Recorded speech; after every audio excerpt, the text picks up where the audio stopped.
ایسے ہی امریکہ کی ایک خاتون نے صرف ایک واقعہ پڑھا، محمد صلی اللہ تعالیٰ علیہ وسلم پر قربان جاؤ، اپنے حبیب صلی اللہ تعالیٰ علیہ وسلم کی ذات ببرکات پہ جن کی اداؤں کا یہ حال ہے۔ اس نے صرف ایک واقعہ پڑھا اور پڑھنے کے بعد وہ مسلمان ہو گئی، کلمہ پڑھ لیا۔ اب اس سے لوگوں نے پوچھا کہ یہ خاتون آخر تو نے کلمہ کیوں پڑھ لیا؟ تو دھرم سے عیسائی ہے، عیسائی دھرم کو ماننے والی ہے، تو عیسائی تھی، تو نے محمد مصطفیٰ کا کلمہ کیوں پڑھ لیا؟ کیوں تو مسلمان ہوئی؟ آخر کیا وجہ ہے؟ تب اس نے کہا وجہ کوئی خاص نہیں ہے، صرف ایک واقعہ ایسا ہے جو میں نے پڑھا اور میرے دل میں اس نے گھر کر دیا اور میں نے کلمہ پڑھ لیا۔ اور وہ واقعہ یہ ہے کہ محمد صلی اللہ علیہ وسلم کی زندگی میں ایک یہ بھی واقعہ ملتا ہے کہ آپ ایک دن مسجد نبوی شریف سے کچھ دیر اپنے حجرے میں داخل ہوئے، کچھ دیر بعد جو عادت کریمانہ تھی، لوگوں کا ہجوم تھا اس لیے ٹائم ہو گیا۔ جب آپ اپنے مبارک گھر میں داخل ہوئے اور جیسے ہی آپ نے دروازہ کھولا تو کیا دیکھتے ہیں؟ جس بستر پہ دونوں عالم کے سلطان آرام کرتے تھے، اس بستر پہ ایک بلی لیٹی ہوئی، اور بستر بھی قربان جاؤ دونوں عالم کے سلطان ہونے کے باوجود بھی،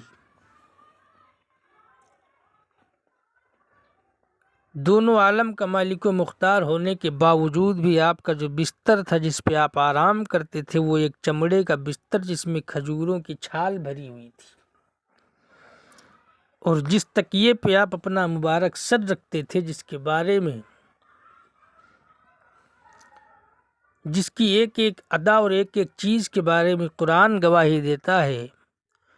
وہ بھی تکیے جو تھا اس میں بھی کھجوروں کی چھال ہی بھری ہوئی تھی۔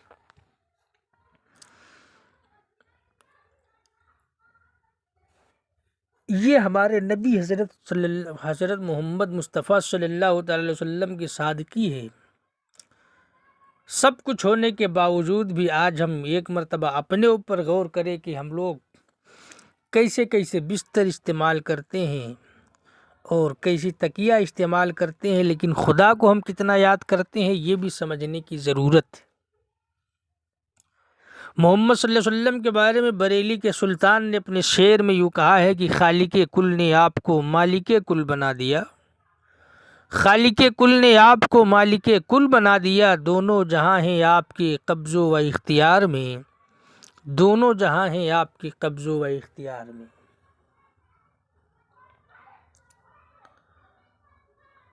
وہ مالک، آپ دوسری جگہ ارشاد فرماتے ہیں وہ مالک کونین ہیں گو پاس کچھ رکھتے نہیں، دو جہاں کی نعمتیں ہیں ان کے خالی ہاتھ میں، دو جہاں کی نعمتیں ہیں ان کے خالی ہاتھ میں۔ وہ سلطان، وہ محمد صلی اللہ تعالی علیہ وسلم جن کی شان یہ ہے کہ پروردگار عالم نے جن کے بارے میں کہا ہے کہ تم میرے محبوب ہو، اور جنہیں اپنا محبوب کہا ہے اور جن کے صدقے میں یہ دنیا سجی ہے، ان کا یہ حال ہے۔ لہٰذا آپ نے دیکھا کہ آپ کے مبارک بستر پہ وہ بلی لیٹی ہوئی ہے تو آپ پھر سے واپس ہوئے اور دھیرے سے دروازے کو بند کیا، اور آپ اس چبوترے پہ جا کے پہنچتے ہیں جسے اصحاب صفہ کے نام سے جانا جاتا ہے۔ وہ چبوترا ان لوگوں کے لیے تھا جن کے پاس گھر بار نہیں تھا، غربت کی وجہ سے جن کے پاس گھر زمین نہیں تھی، وہ اس چبوترے پہ گزارا کرتے تھے، رہتے تھے۔ لہٰذا محمد مصطفیٰ صلی اللہ تعالی علیہ وسلم بھی اسی چبوترے پہ تشریف لے جاتے ہیں، اور اپنا والضحیٰ والا چہرہ جسے قرآن نے والضحیٰ کہا ہے، وہ چہرہ آپ اپنے مبارک ہاتھ کا تکیہ بنا کے مبارک چہرہ رکھتے ہیں اور پوری رات اسی بستر پہ آرام کرتے رہتے ہیں۔ تب کہا تھا اس خاتون نے، اس عیسائی لیڈی نے یہ بات کہی تھی کہ سنو،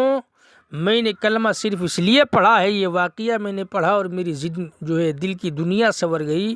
اس کی وجہ یہ ہے کہ میں نے یہاں پہ ایک دماغ لگایا اور میں یہاں پر سوچ و فکر میں پڑ گئی کہ جو نبی ایک چھوٹے سے جانور کو ذرا سی تکلیف ہو جائے، اس کی نیند بیدار ہو جائے، نیند سے اس کی آنکھیں کھل جائیں اور اس کی نیند خراب ہو جائے، تو جو نبی ایک جانور کو ذرا سی تکلیف دینا گوارا نہیں کرتا ہے تو وہ نبی اپنی امت کو جہنم میں جانا کب گوارا کر سکتا ہے؟ لہٰذا جو نبی ایک بلی کے لیے اپنا بستر چھوڑ دے اور رات بھر چبوترے پہ آرام کرنے لگے صرف اس لیے کہ بلی کو جگاؤں گا تو اس کی نیند خراب ہو جائے گی، تو میں نے سوچا پھر وہ نبی یہ چیز کیسے گوارا کرے گا کہ اس کی امت جہنم میں جائے اور وہ نبی برداشت کرے۔ لہٰذا جو نبی ایک جانور کو تکلیف دینا بھی گوارا نہیں کرتا ہے، وہ نبی اپنی امت کو جہنم میں جانا بھی گوارا نہیں کرے گا۔ اس لیے پوری زندگی ہم لوگوں کے لیے، اپنی امت کے لیے آپ دعائیں کرتے رہے۔ آج ہم ان کے امتی ہیں سوچ کر کے ہمیں یہ دیکھنا ہے کہ ان کا سبق ہمیں کتنا یاد ہے، انہوں نے جو پڑھایا تھا وہ ہمیں کہاں تک یاد ہے اور ہم اس پر کہاں تک عمل پیرا ہیں اور کہاں تک ہم نے اس کو یاد کیا ہے۔ لہٰذا یہ چیزیں ہمیں بھی سمجھنے کی ضرورت ہے اور ان چیزوں پہ غور و فکر کرنے کی ضرورت ہے۔ آج ہمارے لیے ٹائم ہے کہ ہم اپنے نبی کی باتوں کو سنیں بھی اور اس پہ عمل بھی کریں، کیونکہ یہی ہمارا زندگی کا مقصد ہے اور اسی میں آخرت کی بھلائی اور کامیابی ہے۔